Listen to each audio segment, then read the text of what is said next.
Hello and a very warm welcome to the News and Flash column presented to you by Losico. I am Anupam Bhaduri here, and now let's proceed into the News and Flash for 9th and 10th December 2021. First off, we have Konkani writer Damodar Mozo awarded 57th Gyanpeeth Award 2022.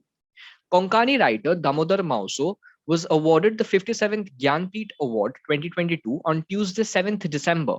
The 77-year-old writer was conferred with the country's highest literary award for his outstanding contribution to literature. In 1983, he was awarded the Sahitya Akademi Award in his debut novel Carmelin. Apart from that, his famous books include Tsunami Simon and Teresa's Man and other stories from Goa.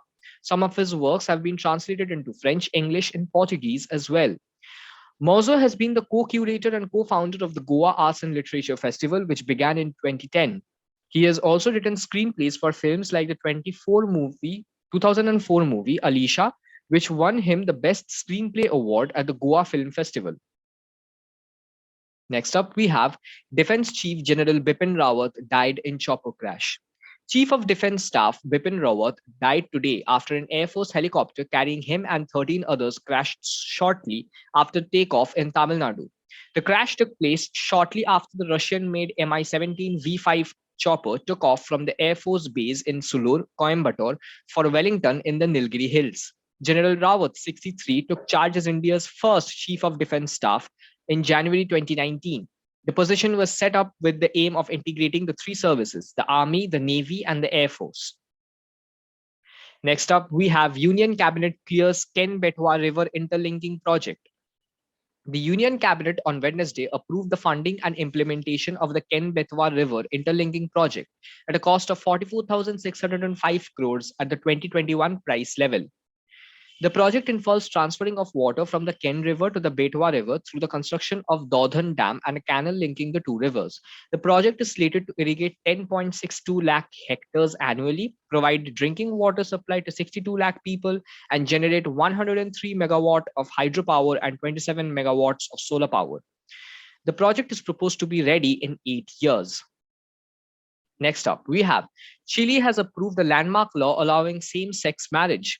The legislation overwhelmingly approved by Parliament on Tuesday also enables gay couples to adopt children. Chile's LGBT community has long pushed for the law, which has been stalled by Congress since 2017. The Latin American country approved civil unions between same sex couples in 2015, allowing them to register for the civil union agreement that gives some legal benefits. The bill was passed in the lower house of parliament shortly after its passage in the Senate by 82 votes to 20. There are 2 abstentions. Next up, we have Jhilli Dalabehera has won the gold medal. Indian weightlifter Jhilli Dalabehera has won the gold medal in the women's 49 kg category at the Commonwealth Weightlifting Championships in Tashkent, Uzbekistan. Dalabehera lifted the total weight of 167 kilos with 73 kilos in snatch and 94 kilos in clean and jerk to win the yellow medal in the 49 kg category. Sanket Mahadev Sargar clinched the gold medal in the men's 55 kg snatch category. He lifted the weight of 113 kilos. With this lift, Sargar created the new snatch national record. The Commonwealth Weightlifting Championships 2021 is currently being held concurrently in Tashkent along with the World Weightlifting Championships 2021 from December 7th to 17th. Next up, we have first dose coverage. Karnataka in the first position among major states. With 94.57% of the 4.89 crore eligible population in the state having been jabbed with the first dose till Thursday, Karnataka has moved up to the first position among larger states in terms of the first dose vaccination.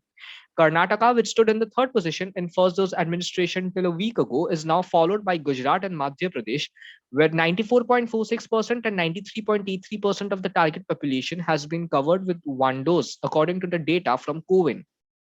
So far, 3 districts, Bengaluru Urban, Gadag, and Vijayapura, has achieved 100% coverage in terms of the first dose administration, while Kodagu has covered 99% of the target population. 12 other districts, including Chikballapur, Belagavi, Davangere, Udupi, Ballari, and Uttara Kannada, has achieved 95% coverage and above. Next up, we have Paytm Payments Bank gets scheduled bank status from RBI. Paytm Payments Bank Limited, PPBL, an associate entity of Paytm, has gained the central bank's approval to function as a scheduled payments bank. Paytm Payments Bank, a niche bank that cannot lend on its own, can now explore new business opportunities. It had over 6.4 crore savings accounts and more than 5,200 crore deposits, including savings accounts, current accounts, and fixed deposits with partner banks at the end of March this year. Being a scheduled payments bank, Paytm Payments Bank can take part in government and other large corporations issued request for proposals, primary auctions, fixed rate and variable rate repos, and reverse repos, along with participation in marginal standing facility. The payments bank will now be eligible to partner in center-run financial inclusion schemes. Next up, we have Balkrishna Doshi honored with the Royal Gold Medal 2022. Ahmedabad-based Balkrishna Doshi will receive the Royal Gold Medal 2022 by the Royal Institute of British Architects, RIBA, the world's highest honor for architecture. At 94, Doshi is being recognized for his career spanning 7 decades with over 100 built projects across India.